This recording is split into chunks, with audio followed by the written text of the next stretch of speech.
ይሄው ድርቅ ምን እንደናፈቀኝ ታውቃላችሁ? እግዚአብሔርን ነው የምላችሁ።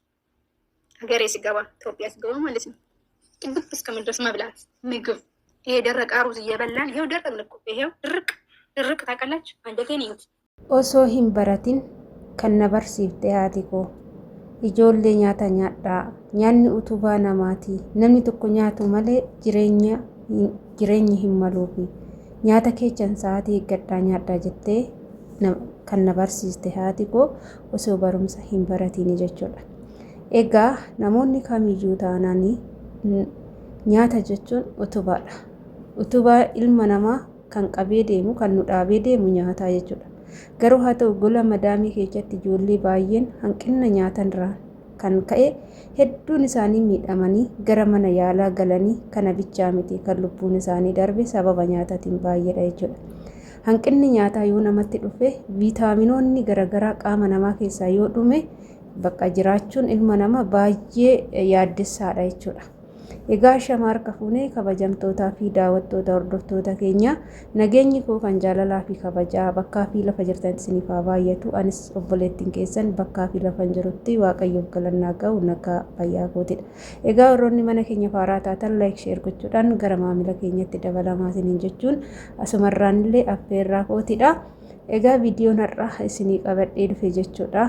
Baay'ee gara na nyaatte obboleettiin keenya. Hundi keenya akkuma ishiitii gola ormaa keessatti waan barbaanne argachuu dhabuu dandeenya. Haa ta'uti garuu ilmi namaa namni kamiyyuu taana nyaatu malee jiraachuu hin danda'u. Nyaanni utubaa ilma namaati. Namni kamiyyuu wanta addunyaa kanarratti xaaree ol fidee gadi fidu dhuma isaa nyaatuma nyaata malee qabeenya biyya lafaarratti fidu kana fudhatee kan biraa deemu omtullee hin jiru jechuudha. Nutillee gola ormaa keessatti gubannee osoo maallaqa miliyootama qabaanneeyyuu gaafa tasa duune maallaqni qabeenyi keenya sun nu wajjin hin awwaallamu jechuudha. Egaa seenaa koo yoo isinitti hime ani waggaa tokko peerutii hojjedhee ture.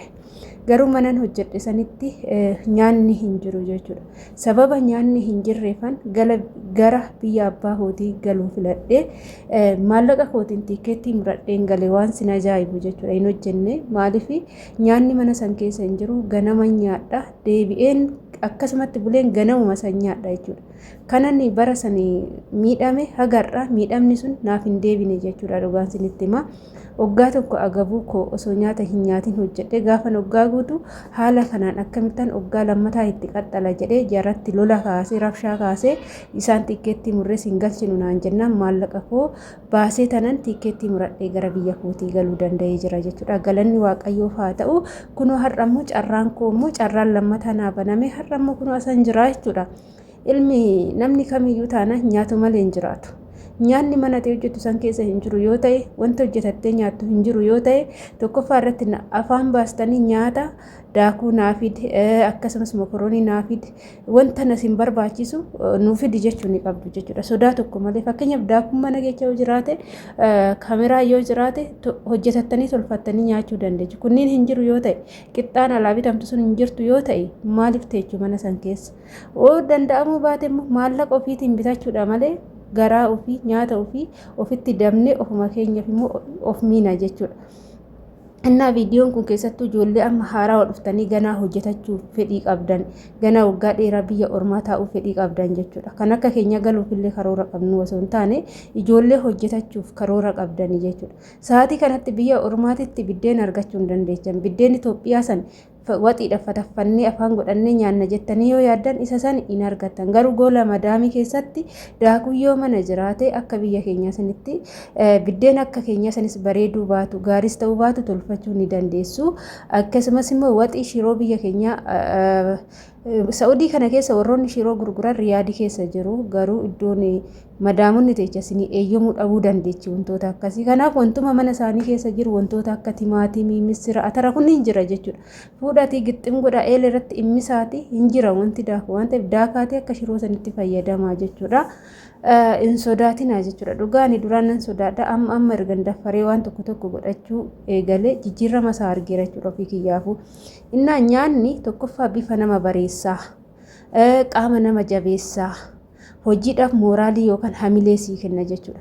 Garuu osoo beeloftu gaafa gola manaa namaa keechaa miti mana keetu yoo beeloftee hojjette hojiin namatti hin tolu jechuudha. Hojjedhu siin godhu jechuudha. Waa'ee garaa ofiisan waa'ee garaa keenya san yaanna malee waa'ee hojii isaanii hin yaannu jechuudha. Kanaaf obboloota koo nyaatan of hin miidhinaa.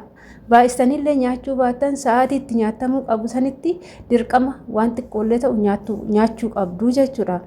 Inni itti aanu immoo waa sadiitu na dharraasise Itoophiyaa gaafa galee jette. Inni lammaffaan maalidha? Irriba rafee quufuu jette. Waa'ee irribaa kana kan hunduma keenya jechuudha. Irribni ana sammuu kiyya keessatti hin beeku. Odoo safarame kan hin dhumnetu sammuu koo keessa jira. Ka hin hawwina galleen rafna jenna guyyaa sanis waaqayyo nu haa fidu hunduma keenya kun hawwii hunda keenyati. Inni itti aanu immoo osoon bakka nama wajjin akka nama tokkottu nama wajjin taa'ee akka durii sanitti deebi'ee nama wajjin hangan quufutti haasa'u hangan quufutti kolfee taphachuu nama wajjin haasa'uun nama bira taa'ee haasa'uun na dharraasisetti. Dhugaan sin jedha waan akkasiisan qixxee kiyya namni dharra'e hin jiran jedhu ani kinu waggaa 5 nama wajjin odoon haasa'in bilbila qofaani malee namni na bira taa'ee wanti haasa'e tokkollee hin jiru jechuudha. Kunis hawwii dhuma ani of keessaa qabu dubbatte sinin jechuu jaaladha. Kan namni waan kanan hawwiin hin jiru nama keechaa dhalannee maatii keechaa dhalannee hawaasa keechaa dhalannee har'a immoo akka diqaalaa baaqilaatitti fo'amnee kophaa keenya teenyee jirra jechuudha. Waaqayyoon immoo obsa yoo qabaatan bakka hundumaa ni ga'u bakka duraa sanittis ni deebina waan ta'eef rakkoon tokkos hin jiru. Waannan hunda caala dursaan fayyaadha. Fayyaa yoo jiraate wanti dhabamu tokkollee hin jiru jechuudha. Obsi immoo waa hundaaf furtuu jireenyaati waan ta'eef obboleettii koo abshir jecha asamaraan obboloota koo gola ormaa keessatti of hin miidhina. Nyaatan of hin miidhina. Nyaatan malee hin jiraattamu. Harmee keessan bira hin jirtanii maatii keessan keessa hin jirtanii namni har'aati beeloftee nyaata hin nyaanne sin jedhu hin jiru. Hojii keenyaaf jecha nyaata hin nyaanne sin jedhu hin jiru. Biyya keenyatti yeroo dalagaarra jiraattu kun immoo buna daffisee qursii hojjetee siyaama akkasitti nyaattama. Asitti immoo namni akkasii godhu hin jiru. Kanaaf hojii san dhaabdee nyaata si barbaachisan hojjetattee nyaachuun dirqama malee hojjetanii naa kennu amma na yaamu jennee amma biyya keenyatti hojii yeroo qabaannu maal jenna yaadan amma na yaamu qoy amma na yaamu qoy jennee qalbiin gara yaamichaa san eegganna jechuudha. Asitti garuu hin jiru. Namni takkittiin nyaata hojjetee koottu nyaadhu siin jedhee si yaamu hin jiru. Abbaatu mara jedhee bofti. Abbaatu ofitti jabaata. Yoo ofii keenya ofitti hin jabaanne gola ormaa keessatti namni takkittiin illee nyaadhu siin jedhu hin jiru waan ta'eef ruuzillee tuffachuu miti nyaata biyya isaaniiti. Ruuzii jechuun aadaadha. Aadaa isaaniiti. Amma nuti biddeen saa 24 odoo nyaanne hin ifanna nyaata keenya biddeena. Garuu wanta akka daabboo minaamina kana ni ifatama jechuudha biyya keenyatti. Namoonni hedduun amma daabboo kanatti bu'anii hin nyaatanii garuu biddeen jechuun akka waliigalaati jechuudha waan ta'eef biddeen gizma hunda odoo nyaatteeyyuu hin ifattu jechuudha.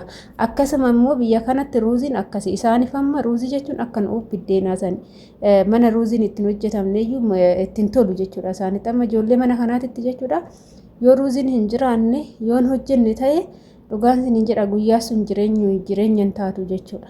Akkasi kanaaf yoo guma isaanillee kan hin nyaanne yoo ta'e akka carraa mana jaarsaa sin ga'ee isa san kan hin nyaanne ta'e ofii keessanii kophaatti jechuudha. Xiqqeechaati wanta galgalaa fi ganama sin ga'u bakka tokkotti hojjetadhaati irraa nyaadhati firiijii godhadhaadha gizee kan immoo itti deebitanii ho'ifattanii nyaattu jechuudha. Adaraa keessan nyaatan hin miidhamina. Takkitti nyaatan miidhamtan yoo ta'e qaamni keessan deebi'eellee bakka duraatti isiniif hin deebi'u. Yeroo tokko yoo miidhaman miidhamni badaadha dhugaan sin jedha keessattuu miidhamni gara nyaataatiin namatti dhufu baay'ee badaadha. Obboloota keenya hedduudha balaa nyaatatiif dhukkuba kaanserii nyaatarraa kan ka'e dhufuu danda'a. Dhukkubni coggaarraa sa'aatitti beelofte sanitti yoo nyaachuu baatte si boodasitti dhufuu danda'a. Hanqinni dhiigaa dadhabbiin dhukkubbiin mataa kunniin hundumtuu irraa guddinaan kan dhufu hanqina nyaatarraan kan ka'e jechuudha. Adaraa keessanii sinin jedha. Egaa viidiyoo kiyya ammaaf asumarraa nan goolabaa turtiin wajjin gootaniif ulfaadhaa galatoomaa sinin jechuu jaaladha. Egaa hanga viidiyoo biraatiin walitti deebinutti turtii gaarii siniif haa ta'u. Manni keenya yoo sinitti ture laayik sheer gochuudhaan gara obbolaa keessan biraatitti dabarsaa sinin jechuun affeerraa kootidha. Turtii gaarii siniif haa ta'u. Baay'ichaa